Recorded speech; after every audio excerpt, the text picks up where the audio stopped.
Papua New Guinea, home of the world's third largest rainforest, locking away harmful carbon and giving life to rare creatures not found anywhere else.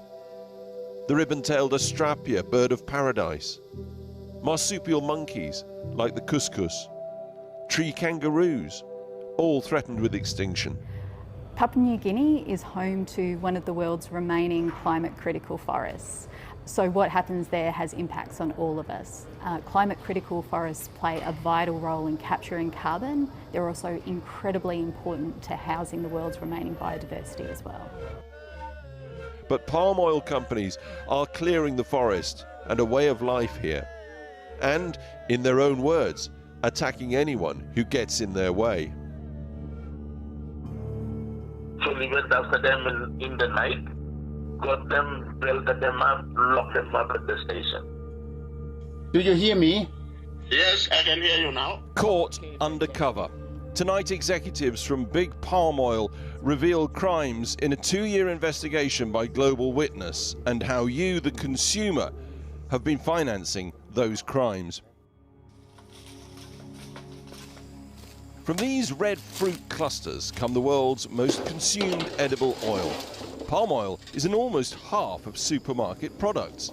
Everything from pizza, biscuits and chocolates through to deodorant and cosmetics. The East New Britain company, ENB, is one of the biggest logging and palm oil firms in Papua New Guinea. Their plantations similar to these scar a landscape that was once lush rainforest.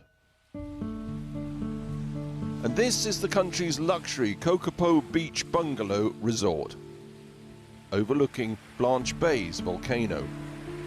Come with us now to its sumptuous thatched restaurant, where 2 ENB executives think they're getting a free dinner from 2 Western businessmen. In fact, they're being secretly filmed by the human rights organization Global Witness. Here, gents. Thanks a lot. Cheers.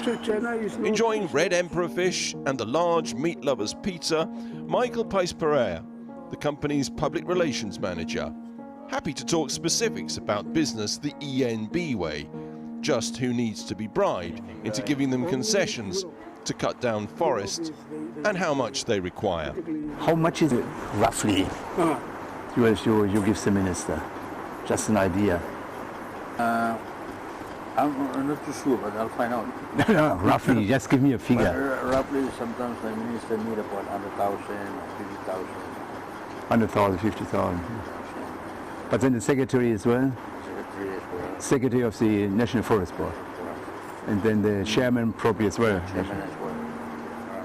Over his dinner, ENB's land acquisitions manager, Bernard Lolot, off camera, explains how ENB routinely bribes officials to get access to rainforests. You can convince them with some special favor. Because I think that's what a lot of the leaders they want. So That's the basic the special. they want. What is a special favor? Some school fees for them, or is this not enough? Yeah, some school fees and token. They ask for token and all this. What is a token? A nice Land Cruiser? Yeah, things like that. ENB strongly denies bribing anybody and says it abides by all environmental laws. But there's a lot more here than talk of bribery going on. Both men then said the company uses child labour, employing school children as young as 10, which is illegal. So you don't have children working? Yeah, no, we have in terms of collecting loose fruits and all this stuff. They do. They do. They do. Okay. They do. So what age? School children. Yeah. School children, they do that during holidays. So 12, 14 years or? 14 years. Between 10 to 15. Yeah. Once again, ENB denied using child labour and said neither man was in a position to discuss such matters. Bribery and child labour, though, are just the beginning. Unless they're simply empty boasts, ENB and a key partner are buying police officers to attack villagers who object to their vast plantations. How do we know? Because they said so. We believe we laid the foundation. This is Eddie Lemur, Founding director, Tobar Investment, a close business partner of ENB. No dinner this time, but despite struggling with a poor phone line and video connection, Eddie Lemur happily described how both Tobar and ENB buy police officers to beat up villagers opposed to their plantations. They did some messing up too. Yeah. Actually went after them in the night, got them, belted them up, locked them up at the station. I was there and through the operations, police and our people went together, in the night, 1, 2 o'clock, 3 o'clock in the morning. Okay. To pick these people, and by picking them up, belt them first, and then down. So the story, so the word spread around, and so no more unnecessary disturbance to our workers who were planting. And his partner in all this, the Malaysian boss of ENB himself, Mr. Tan, Eng Kui Tan. Who are the partners? Mr. Tan and them. So he helped you as well with logistics? Well, that's correct. He also assisted with logistics, with paying for police, fuel, cars. They also assisted, and we also assisted. But again, it doesn't end there, because it turns out that Eddie Lemur has a special police unit run by his mate, available to beat people up 24/7, just a speed dial away. Yeah, we work with a special unit. They call a special operation police.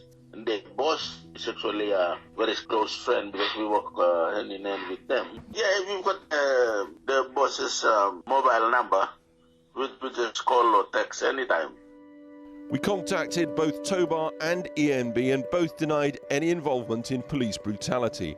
But talk of ENB lawbreaking goes wider, into the realm of international white-collar crime. So it's time to go out for dinner again. This time, it's the Gazelle Hotel back in Kokopo. Tonight's guest, the boss himself, ENB's chief executive, Eng Kui Tan. Over red snapper, Mr. Tan describes the firm's international tax evasion scheme.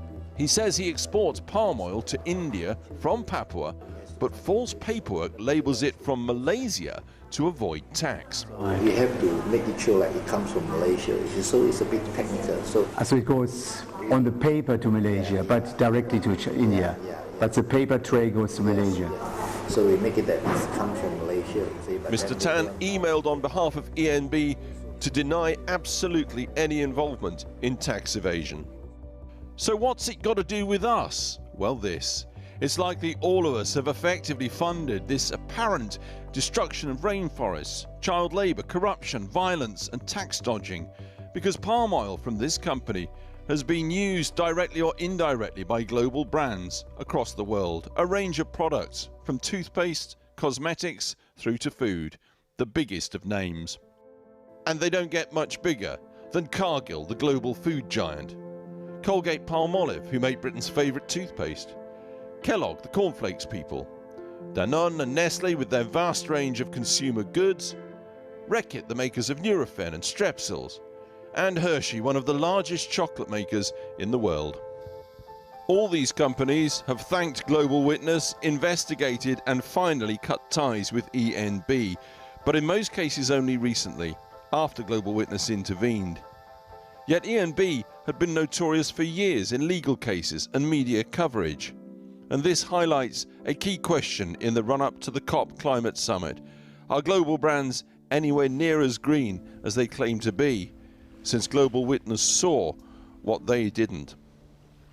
And Alex Thompson is in the newsroom now. Alex, this investigation is certainly timely, as the Environment Bill is itself going through our Parliament at this very moment.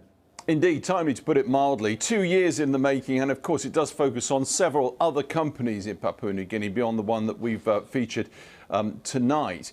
Yes, this report, a centrepiece of the government's environmental legislation. Rather embarrassingly, it won't make the deadline of being published before COP. They would have liked that. Ain't going to happen.